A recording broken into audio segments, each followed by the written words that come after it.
Like we should be prove that we're human and we're vulnerable. We are all struggling in a sense, right? So how do you stay optimistic? You know what I mean? How do we emphasize that? But also should we show that we're genuine, we're human, and when we're going through a tough time as a society, as families, businesses, and as individuals? That's a good question, in truth. So just last night, I was re-listening to a podcast by Dr. Miles Monroe. He was talking really about understanding that crises are like seasons.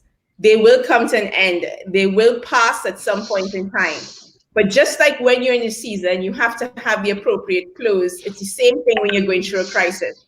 So when you're in a crisis, it's the same thing. You have to pump up your positive intake. You have to look at more things, look for other places for inspiration. So one thing I've been doing right now to serve my clients better and to get more ideas is looking at how B2C brands are approaching this crisis.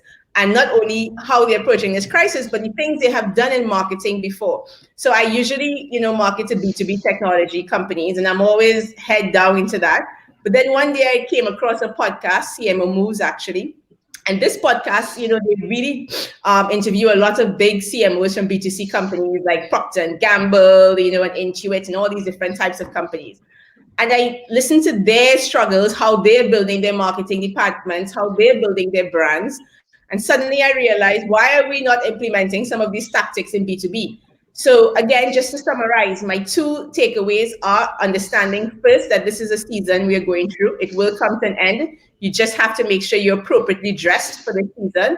And secondly, look outside of your immediate zone right now of where you're always looking for inspiration and ideas.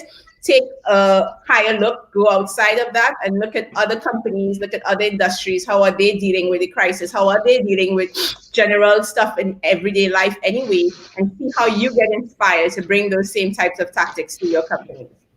Awesome. And,